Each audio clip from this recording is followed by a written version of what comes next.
बिस्मिल्लाहिर्रहमानिर्रहीम, अस्सलाम वालेकुम। कैपिटल टॉक में खुश आमदेद। एक तरफ कुछ इंटरनेशनल डेवलपमेंट्स हैं, दूसरी तरफ कुछ नेशनल डेवलपमेंट्स हैं। तो हम ये जो इंटरनेशनल डेवलपमेंट्स हैं, कुछ इंटरनेशनल ख़बरें हैं, उनके दरमियान से रास्ता बना के तो जो हमारे कौमी मामलात हैं उस तरफ आने की कोशिश करते हैं। तो आप जानते हैं कि इस वक्त दुनिया जो है तीसरी आलमी जंग के ख़तरे से दो चार है, और ये जो अमेरिका ने और इजराइल ने ईरान पर हमला किया है, इसने पूरे मिडल ईस्ट को अपनी लपेट में ले लिया है, जिसके असरात पूरी दुनिया पर मुरतब हो रहे हैं, और Pakistan is one of them. अब इस सूरत हाल में जो पाकिस्तान है इसकी तरफ से कोशिश की जा रही है कि किसी तरीके से ये जंग जो है इसको बंद करवाया जाए, सीज़ फायर करवाया जाए। और इसके लिए एक तरफ तो वज़ीर आज़म शहबाज शरीफ जो हैं वो आज सऊदी अरब के दौरे पे गए हैं, दूसरी तरफ जो पाकिस्तान की कोशिशें हैं इसका ज़िक्र आज इज़राइल के एक अखबार यरूशलेम पोस्ट ने किया है। और यरूशलेम पोस्ट जो है उसने अपनी एक ख़बर में कहा है, regional countries hold behind the scene talks with Iranian officials, push for dialogue with US. और जिन मुल्कों का नाम दिया गया है उसमें पाकिस्तान है, मिस्र है और ओमान और तुर्की, ये चार ममालिक हैं। और लेकिन साथ ही साथ इस खबर में ये भी बताया गया कि Iran so far refuse to enter talks on an agreement, sources say. तो ज़ाहिर बात है ईरान के जो सुप्रीम लीडर हैं आयतुल्लाह अली ख़ामनेई, उनको शहीद किया गया है, और ईरान जो है वो गैर मशरूत तौर पे किसी भी किस्म के सीज़ फायर के लिए फ़िलहाल तैयार नज़र नहीं आ रहा। लेकिन पाकिस्तान की कोशिश जारी है, और पाकिस्तान इस कोशिश में अब सऊदी अरब को भी शामिल करना चाहता है। और आज की जो एक अहम कौमी ख़बर है वो ये है कि हाई कोर्ट ने एक फ़ैसला दिया है जिसको कि पहले महफूज किया गया था, अब उसको फ़ैसले को सुना दिया गया है।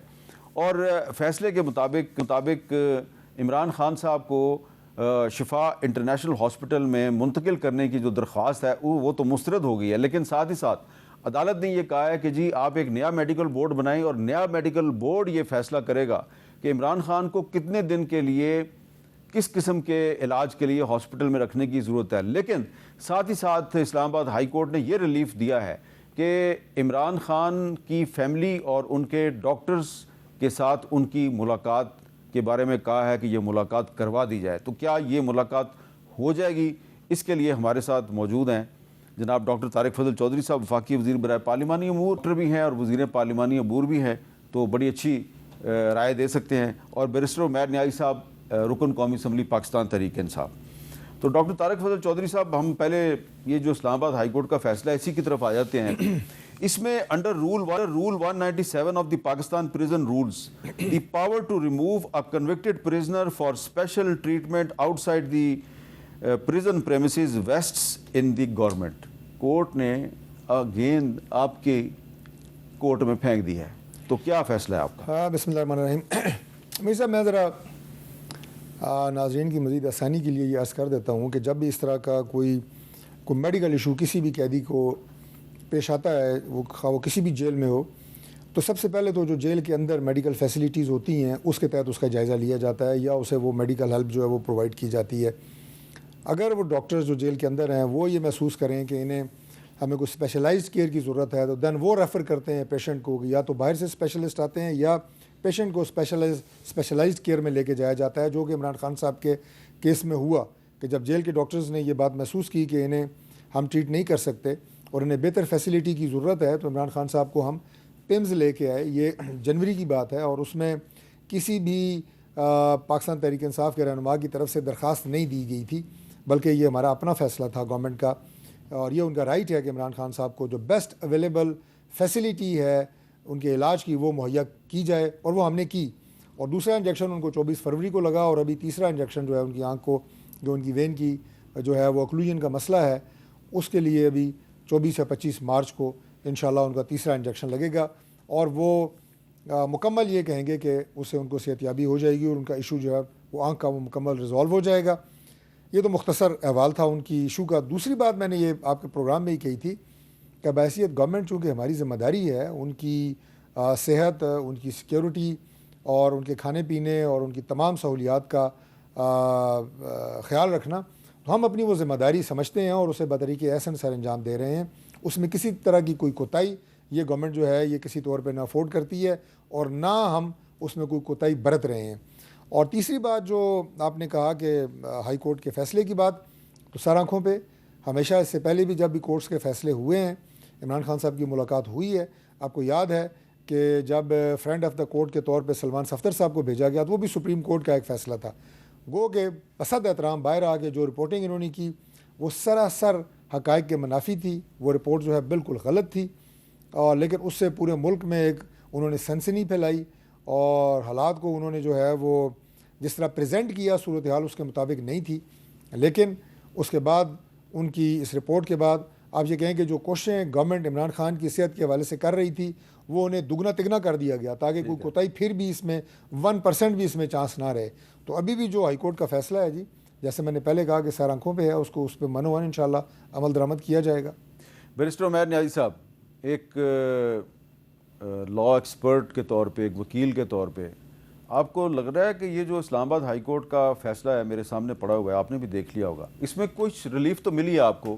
क्योंकि अदालत ने कहा है कि चले एक मेडिकल बोर्ड बनाएं, वो फ़ैसला करेगा कि खान साहब को हॉस्पिटल में भेजना है, क्यों भेजना है, कब भेजना है। लेकिन साथ ही साथ उन्होंने हुक्म दिया है कि इमरान खान की फैमिली से उनकी मुलाकात करवा दी जाए और उनके वकला से भी मुलाकात करवा दी जाए। देखिए, अदालत ने कावानीन को देखना होता है। जैसा आज उन्होंने जेल मैनुअल का बड़ा तफसीली मुलायजा किया, साथ ही साथ अदालत ने अपने पुराने केस लॉज को भी देखना होता है कि अब तक के हम फैसले क्या कर चुके हैं।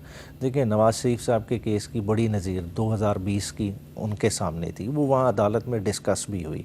उसमें क्या हुआ, देखें आज आप तो अदालत में मौजूद थे। बिल्कुल। आज क्या जा रहा है कि कमिश्नर इस्लामाबाद कॉन्स्टिट्यूट करें मेडिकल बोर्ड, उसमें ये 2 डॉक्टर रखें और उसके अलावा जो वो डॉक्टर समझते हैं उनको रखें और वो मुलायजा करें। देखें, प्रीवियसली डॉक्टर अदनान ज़ाती मालिक थे नवाज़ शरीफ के, क्या वो जेल में बोर्ड के साथ नहीं गए थे? उन्होंने क्या नवाज़ शरीफ साहब को एग्ज़ामिन नहीं किया था? क्या उन्होंने आके अदालत में स्टेटमेंट नहीं दी थी कि नवाज़ शरीफ साहब को टर्शरी केयर की ज़रूरत है और उन्हें शिफ्ट किया जाए? और फिर आपने देखा कि 8 हफ्ते का रिलीफ़ दिया गया, जिसके बाद वो वापस ही नहीं आए। हम तो ये कह ही नहीं रहे कि इमरान खान को मुल्क से बाहर भेज दें, हम तो खाली ये कह रहे हैं कि एक ऐसा मरीज़ जिसके बारे में 10 फरवरी की एक ऐसी रिपोर्ट जमा है जो कहती है कि 85% आई साइड गई है, और आज कोर्ट भी मान रही है कि खान साहब को मुख्तलिफ औकात पर ट्रीटमेंट दिया गया है। 4 तो विज़िट ऑन रिकॉर्ड हैं जो अदालत ने अपने ऑर्डर में लिखे कि जी 2 दफ़ा जेल के अंदर, 2 दफ़ा इमरान खान को बाहर लेके आए हैं। तो जब एक मेडिकल कंडीशन मौजूद है, आँख जैसे सेंसिटिव इशू मौजूद है, तो क्यों नहीं ज़ाती नॉलेज को एक्सेस दी जाती? क्यों नहीं इस चीज़ को हम तोड़ते? वही सलीमुल्लाह से कलीमुल्लाह करते हुए इस फैसले का लुबे लुबाब क्या है कि आ गई है समीउल्लाह से, हाँ समीउल्लाह से सलीमुल्लाह नहीं, समीउल्लाह से कलीमुल्लाह होते हुए आग किधर गई है? इंटीरियर मिनिस्ट्री के हाथ में गेम आ गई। अच्छा डॉक्टर साहब, अलीमा खान साहबा की बात भी सुन लिया करें कभी कभी, वो क्या कह रही है? कुछ नहीं दिया उन्होंने, सिर्फ ये चक्कर गोल देके जो डॉक्टर उनका पहले से इलाज कर रहे हैं, जो सरकारी मुलाजिम हैं और डरे हुए हैं, जिनकी जरूरत नहीं है कि वो बात भी मुंह खोल के कर सकें। आप समझते हैं जो 2 खौफजदा डॉक्टर हैं सरकारी मुलाजिम, हम इनको कबूल कर लें? जो मर्जी डॉक्टर कह देंगे, आज डर के मारे ये कुछ भी लिख देंगे रिपोर्ट में, हम नहीं मानते, हम इनकी रिपोर्ट्स भी रिजेक्ट करते हैं। तो अलीमा खान साहबा कह रही हैं ये कोर्ट का जो ऑर्डर है इसमें कोई रिलीफ नहीं है, हमारे लिए गोल चक्कर है बस ये। देखिए मीर साहब, ये तो पाकिस्तान तहरीक इंसाफ का एक वतीरा है कि अगर किसी भी अदालत के जज इनके हक़ में फ़ैसला दें तो उनकी बड़ी ही तारीफ़ की जाती है, और अगर उनके ख़िलाफ़ फ़ैसला दें तो उनके साथ जो होता है, उनके ख़ानदान समेत वो इनका जो ट्रोल ब्रिगेड करता है वो तो आपके सामने है।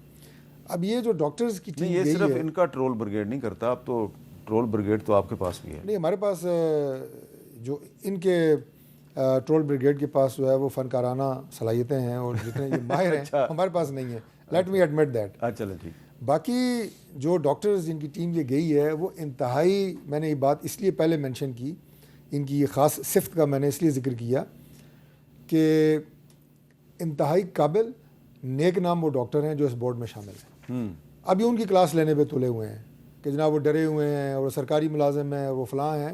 ये द बेस्ट अवेलेबल कंसल्टेंट्स एक हमारे पेम्स के हैं, एक हमारे जो हैं वो शिफा हॉस्पिटल से हैं, और इनके जो सेक्रेटरी जनरल हैं सलमान अकबर राजा साहब, उन्होंने तो कहा कि जो शिफा के जो कंसल्टेंट हैं आई के, वो तो हमारे नॉमिनी हैं और हमने उनका नाम लिया था कि इनको जाना चाहिए।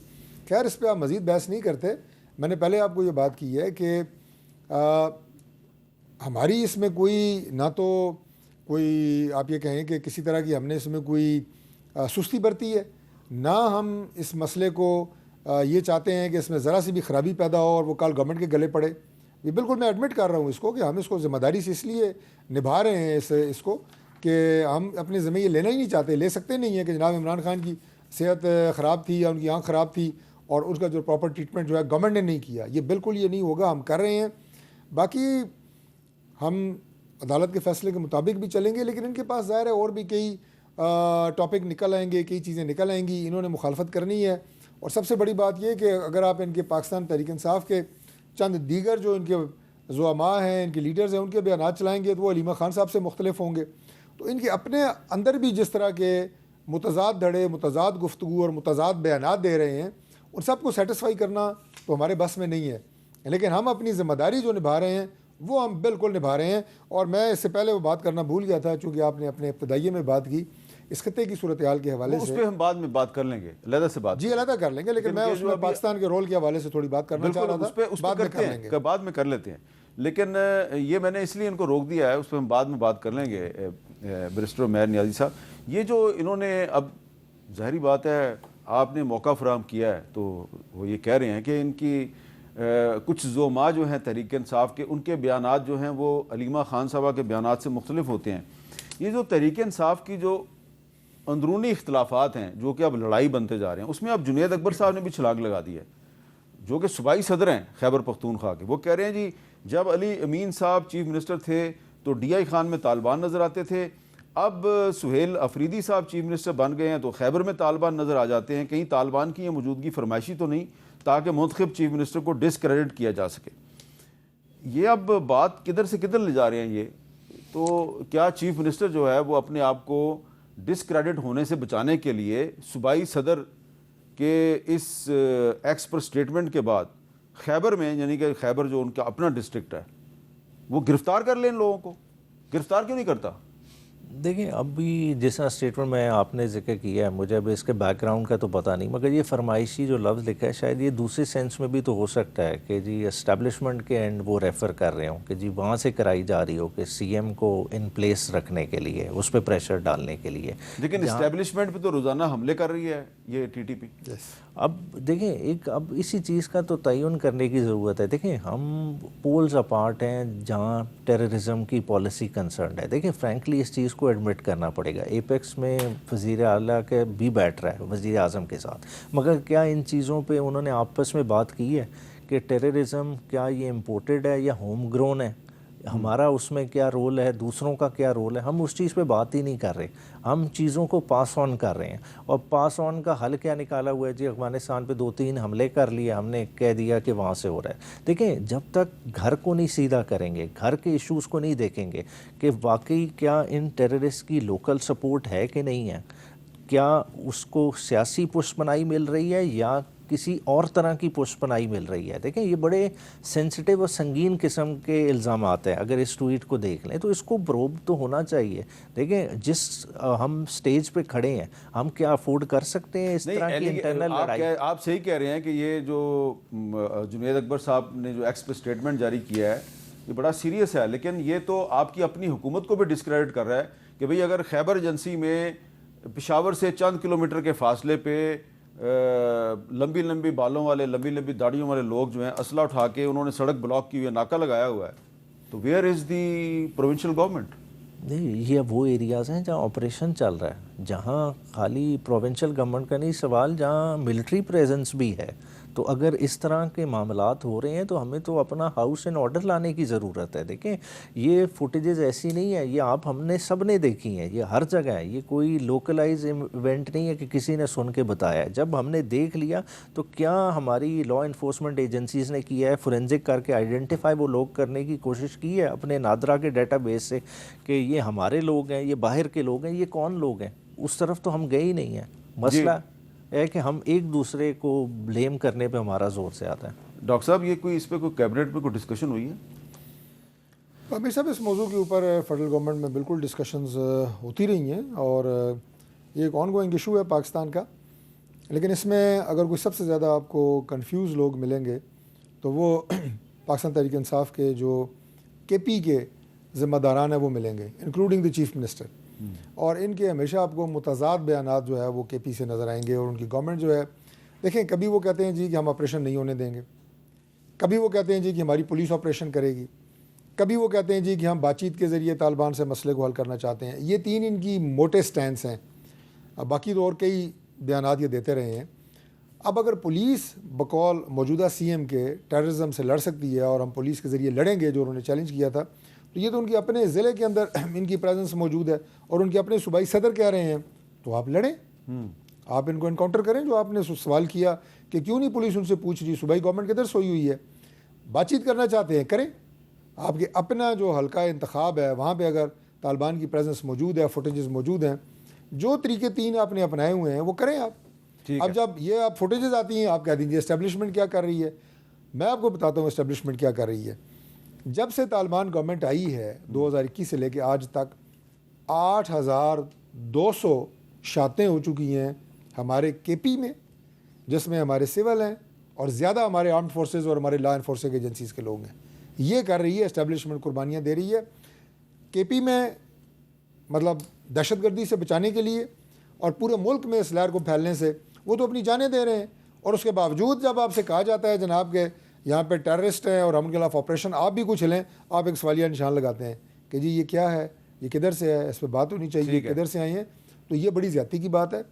होना क्या चाहिए, इस पर यकसुई की ज़रूरत है। जो KP गवर्नमेंट है इसे इस्टेब्लिशमेंट नहीं, फेडरल गवर्नमेंट की दोनों की पॉलिसी के साथ खड़े होने की ज़रूरत है, ताकि यहाँ पे देरपा अमन के क़याम के लिए जो कोशिशें हो रही हैं उसे बुरुएकार और फ्रूटफुल बनाया जा सके। और आखिरी बात मैं आप अर्ज़ करता हूँ कि ये अफ़गानिस्तान के साथ जो हमारी चीज़ हुई है अभी, उनके साथ जो हमारी इस वक्त बॉर्डर के ऊपर पहले झड़पें हुई और उसके बाद जो अफ़गानिस्तान के अंदर इनके ठिकाने थे उन्हें जो है वो निशाना बनाया गया पाकिस्तान की अफवाज की तरफ से, ये कार्रवाई ज़रूरी थी। उसकी वजह यह है कि उन्हें बारहा मरतबा हम दरख्वास्त कर चुके हैं कि आपकी तरफ से दरअंदाजी हो रही है, तश्कीलें आ रही हैं, लेकिन मुज़ाकरात भी हुए दोहा में, आपको पता है सारा पूरी कौम जानती है, तुर्किया में, लेकिन वो किसी तरह की भी गारंटी और एश्योरेंस देने के लिए तैयार नहीं है। तो लिहाजा हम यहाँ पे इतनी लाशें उठा चुके हैं, इतनी यहाँ पे जो है मासूम लोगों की शातें हो चुकी हैं, सिक्योरिटी फोर्सेस की शातें हो चुकी हैं।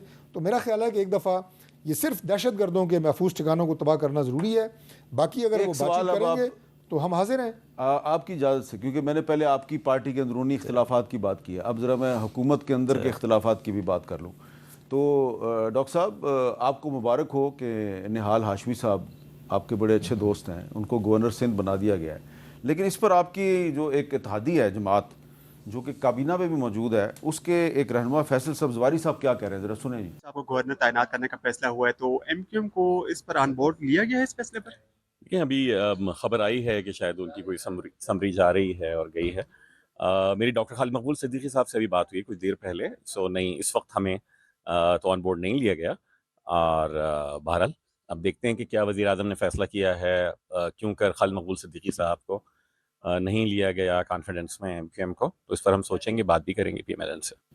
वैसे तो अब फैसला हो गया है, निहाल हाशमी साहब ही गवर्नर सिंध होंगे और कामरान टिसोरी साहब को हटा दिया गया है। तो तारिक फजल चौधरी साहब, कर्टसी का तकाजा होता है कि एक जमात जो है वो काबीना में आपके साथ बैठी हुई है, तो उस जमात का गवर्नर अगर हटाना है तो उनको बता तो देना कि भाई हम आपका गवर्नर हटा, बताया भी नहीं आपने उनको। हाँ मीर साहब, ये सिर्फ कर्टसी का तकाजा नहीं है, ये इससे काफ़ी आगे की बात होती है कि अपने इत्तेहादियों को एतमाद में लेना, उनसे इस तरह का जो इशू ख़ास तौर पे अगर सिंध की बात हो तो MQM जो हमारे इत्तेहादी हैं, पीपल्स पार्टी जो है हमारी बड़ी इत्तेहादी जमात है, तो उन्हें कॉन्फिडेंस में लेके ही ऐसे फ़ैसले किए जा सकते हैं।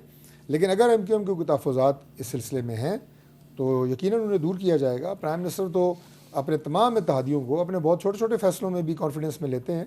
इस फैसले में MQM की अगर कोई तहफ़्फ़ुज़ात हैं तो मैं आपको अश्योर करता हूँ कि हम उन्हें इंशाल्लाह दूर करेंगे। इसका मतलब ये तो नहीं है कि अब 28वीं तरमीम नहीं आएगी?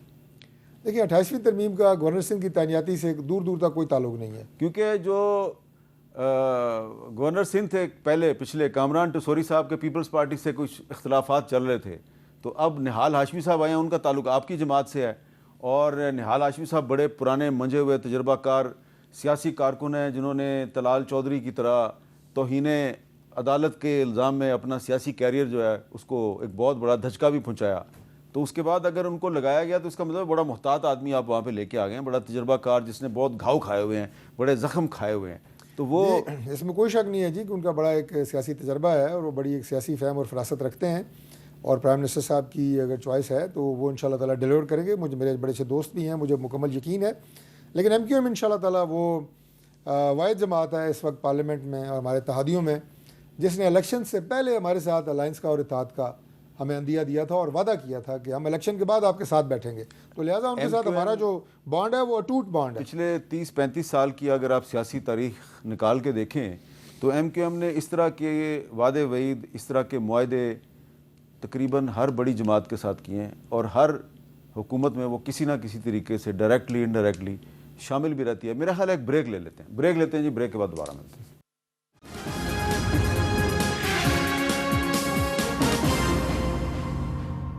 कैपिटल टॉक में दोबारा खुश आमदेद जी। बैरिस्टर उमैर नियाज़ी साहब, अब आप थोड़ा सा बताएंगे कि ये जो इस वक्त बैनुल अक़वामी मंजर जो हमें नज़र आ रहा है तो उसमें जो डेवलपमेंट्स हैं उसके डायरेक्ट असरात पाकिस्तान पे पड़ रहे हैं, आप पर, डॉक्टर साहब पे, मुझ पे, जितने भी हमारे व्यूअर्स हैं उन सब पे असरात पड़ रहे हैं।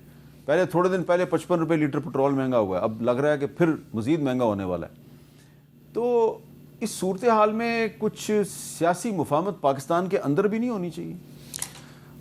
आपकी सजेशन सवाल है से काबिल गौर नहीं, इस पे अमल होना चाहिए। क्योंकि देखें ये जंग एक ऐसी थी जो स्टार्ट हुई तो बज़ाहिर दो मुल्कों के दरमियान, इसराइल ईरान की जंग, अमेरिका की बैकिंग, मगर दुनिया में और कोई इस जंग में साथ नहीं आया। जैसा इराक वॉर में तो देखें एक पूरी कोलिशन बनी हुई थी, सारे मामला थे, मगर इस जंग के जो असरात गए हैं वो ग्लोबल गए हैं, उसने पूरी दुनिया को बुरे तरीके से अफेक्ट किया। और इस वक्त जो मामलात जा रहे हैं पाकिस्तान की मईशत जो ऑलरेडी बड़ी फ्रेजाइल है, देखें हम हर साल $1.5-2 बिलियन मांग टांग के निज़ाम को पूरा किसी तरह से करते हैं, मगर आज एक स्टेप ने, एक ऑयल प्राइसिंग ने हमारी हर इंडस्ट्री को अफेक्ट कर दिया, हमारी रोज़ की मूवमेंट को अफेक्ट कर दिया है। तो अब इन चीज़ों में अगर ड्रास्टिकली कोई चेंज लाना है, कोई पॉलिसी चेंज लाना है, तो हमें अपने घर को इन ऑर्डर लाना पड़ेगा। और घर ऑर्डर किस तरह से आता है कि आज जिस तरह से एक रास्ता मिला है अदालत की तरफ से, मैं समझूंगा अभी भी रास्ता है, क्योंकि ये जो बॉल है डायरेक्ट इनके कोर्ट में फेंकी गई है। ये इमरान खान को इन्वॉल्व करें, ये दूसरे इत्तेहादियों को इन्वॉल्व करें और ब्रॉडर लेवल पे सोचें कि ये जंग अगर खुदा न खासा गल्फ़ कंट्रीज़ इन्वॉल्व हो गई तो क्या होगा, उसमें हमने क्या करना है। आप एग्रीमेंट है, एग्रीमेंट का भी बोझ आप पे है, मगर आपके आइन का हिस्सा आर्टिकल 40 भी है जो बरादराना ममालिक के साथ, इस्लामी ममालिक के साथ ताल्लुकात की बात करता है। तो उस आइन की शिक को आप किधर लेके जाएंगे। तो बहुत सारी चीज़ें हैं जिसमें आपको अपोजिशन की और इमरान खान की ज़रूरत है। ये जो आपने आइन के जिस आर्टिकल का हवाला दिया है ये तो बड़ा ही इंपॉर्टेंट है, लेकिन डॉक्टर तारिक फजल चौधरी साहब ये सवाल बड़ा अहम है कि एक तरफ तो पाकिस्तान अमेरिका और ईरान के दरमियान एक सीज़ फायर की कोशिश कर रहा है, तो क्या ये बड़ी अच्छी बात है, सीज़ फायर करवाना चाहिए। तो इतना बड़ा एक इनिशिएटिव लेने वाली जो गवर्नमेंट है वो कुछ अपने डोमेस्टिक फ्रंट पे भी कुछ अपने सियासी मुखालफिन के साथ भी सीज़ फायर कर ले। मीर साहब, जो हमारा इंडिया के ख़िलाफ़ ऑपरेशन बनियानुल मरसूस था जो कि अल्हम्दुलिल्लाह कामयाब हुआ, पाकिस्तान उसमें फ़तहयाब हुआ, अल्लाह ने हमें इज़्ज़त दी अल्हम्दुलिल्लाह। उसमें अगर आप देखें तो आपको कौम मुत्तहिद नज़र आती थी और ये बहुत बड़ी स्ट्रेंथ थी हमारी कि पूरी कौम जो है वो मुत्तहिद थी कि पाकिस्तान की इज़्ज़त और हमारी सालमियत के ऊपर जो है कोई आंच नहीं आएगी। और हर एक पाकिस्तानी जो है, हर बच्चा, हर मर्द, हर नौजवान, हर हमारी जो है वो ख़ातून जो है वो बिल्कुल यकजान थे कि हमने अपने वतन की हिफाजत करनी है। आज भी उस स्पिरिट की ज़रूरत है। ये तो बुनियाद होती है, जो फ़ौज भी लड़ती है आपकी तो उसके पीछे एक मुत्तहिद कौम का खड़ा होना ये बहुत ज़रूरी होता है। दुनिया के हर मुल्क की ये साइंस जो है वो यही है जंग की। दूसरी बात ये है जी कि मुझे तो अपने मुल्क में अल्हम्दुलिल्लाह इस हवाले से बिल्कुल इत्तेहाद नज़र आता है। पाकिस्तान की कौम यूनाइटेड है, मुत्तहिद है। और पाकिस्तान का जो किरदार अभी तक रहा है, मैं आपके प्रोग्राम में से पहले भी जब इस पर बात करना चाह रहा था तो मैं उसे अप्रीशिएट करना चाह रहा था कि हम बड़ी एक नाजुक सूरत हाल से दो चार हैं। एक तरफ तो इस खित्ते में बड़ी तशवीशनाक सूरत हाल है और उसके साथ हम खुद बड़ी नाजुक सूरत हाल से दो चार हैं। उसकी वजह यह है कि इज़राइल और ईरान का जो कॉन्फ्लिक्ट है उसमें हमारा मौक़िफ़ बहुत वाज़ेह है। हमने कंडेम किया इज़राइल को और जो उसने हमले किए इससे पहले भी, आज से 2 माह पहले भी ईरान पे और अभी भी, और ईरान की जो इसमें नुकसान हुआ, शहादतें हुई, उसको हमने कंडेम किया। जो खामनाई साहब की शहादत हुई, हमने बिल्कुल बरमला उसको कंडेम किया और ईरान के साथ इज़हार हमदर्दी, इज़हार यकजहती किया। लेकिन जब ये कॉन्फ्लिक्ट ईरान और हमारी खलीजी रियासतों के बीच में फैलता है, वो भी अरब ममालिक जो हैं वो हमारे उतने ही दोस्त हैं, बरादर इस्लामी ममालिक हैं। उस हवाले से पाकिस्तान की जो सिचुएशन है वो बड़ी नाजुक है और हमें बड़ी ही सोच समझ के यहाँ पे हमने अपनी स्ट्रैटेजी बनानी है और आगे बढ़ना है। उसमें सबसे पहली जो हमारी स्ट्रैटेजी है पाकिस्तान की वो ये है कि हमने इस जंग का हिस्सा नहीं बनना और हमने किसी के पलड़े में अपना वज़न नहीं डालना। हमने कोशिश करनी है कि इस जंग की वजह से जो तनाव की कैफियत है, जो इस वक्त जो है वो एक टेंशन फैली हुई है, तशवीशनाक सूरत हाल का मैंने लफ्ज़ इस्तेमाल किया, हम उसे कम करें, इस टेंशन को कम करें। और उसके लिए जो इससे पहले आपको याद है फील्ड मार्शल साहब तशरीफ़ ले गए थे सऊदी अरेबिया, उनके जो डिफेंस मिनिस्टर हैं उनसे बात हुई। अब सऊदीया के साथ हमारा एक दिफाई मुआहदा है और आज वज़ीर आज़म साहब भी और चले आज गए। जो है वज़ीर आज़म साहब जो है वो तशरीफ़ लेके गए हैं और आज जो है वो वलीअहद प्रिंस मोहम्मद बिन सलमान साहब से उनकी मुलाकात है। अब ये इन तमाम कोशिशों के सिलसिले में हो रही है ये मुलाकात कि हम इस कैफियत को नॉर्मलाइज़ कर सकें।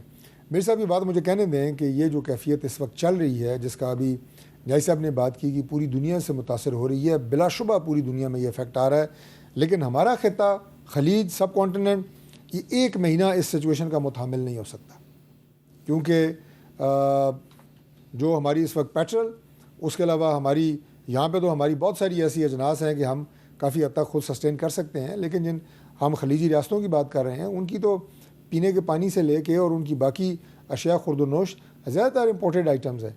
तो ये 1 महीने तक इसको सस्टेन करना बहुत मुश्किल है। ये बात अमेरिका को भी समझनी होगी कि इस जंग का जो नतीजा है वो पूरी दुनिया के लिए और इस खत्े के लिए वो बड़ी हौलनाक नताइज की शक्ल में निकल सकता है। तो मैं उम्मीद करता हूँ कि ये टेंशन जो है ये कम होगी और आइंदा आने वाले दिनों में इंशाअल्लाह ताला सिचुएशन जो है वो नॉर्मलाइज और होगी। डोमेस्टिक फ्रंट पे भी टेंशन कम होगी।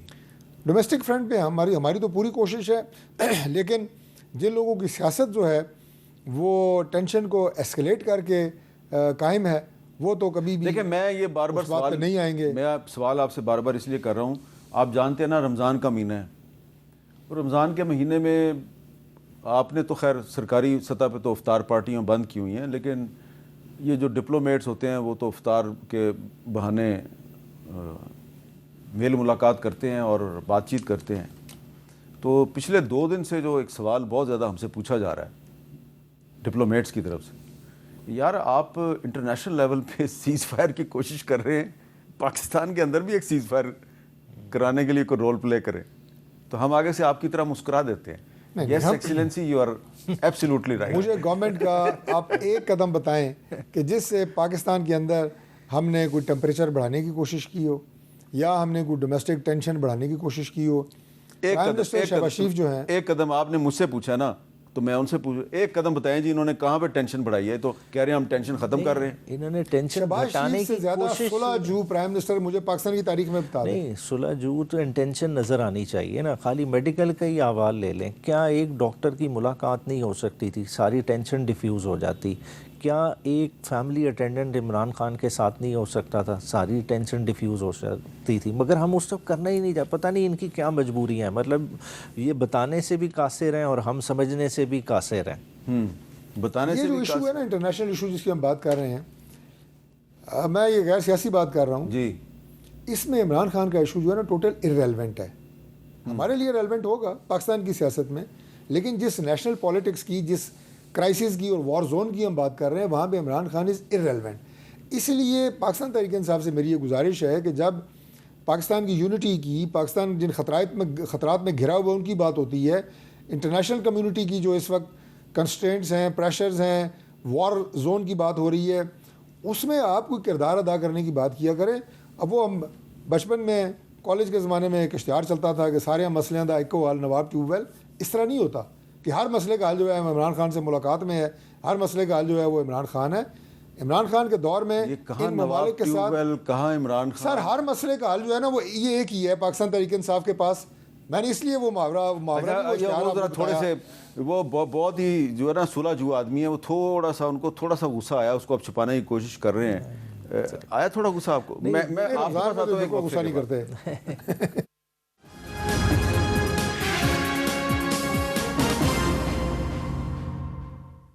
कैपिटल टॉक में दोबारा खुश आमदेद जी। उमैर नियाज़ी साहब, डॉक्टर तारिक फजल चौधरी साहब ने लाइट मूड में अज़राह तफन्नुन नवाब ट्यूबवेल का जिक्र कर दिया।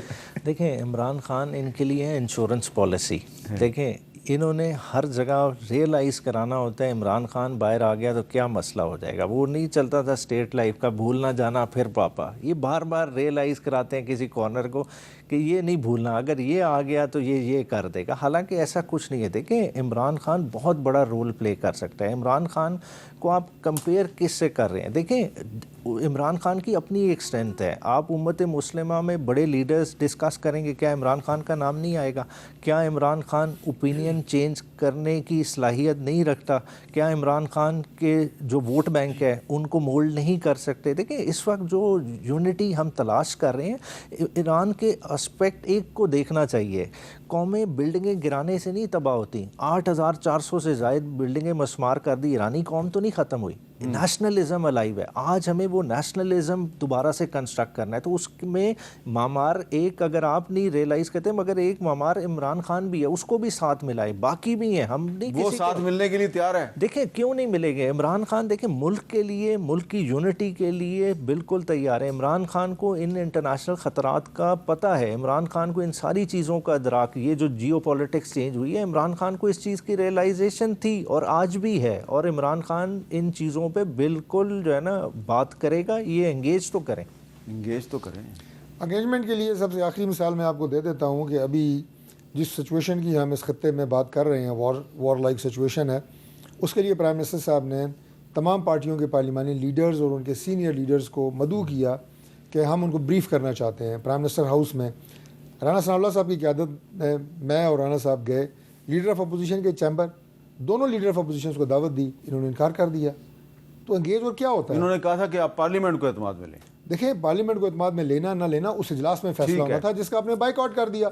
आप वहाँ बैठ के ये मुतालबा करते कि पार्लियामेंट को एतमाद में लें, तो मैंने आपको बताया कि prime minister is open for every suggestion, for every debate.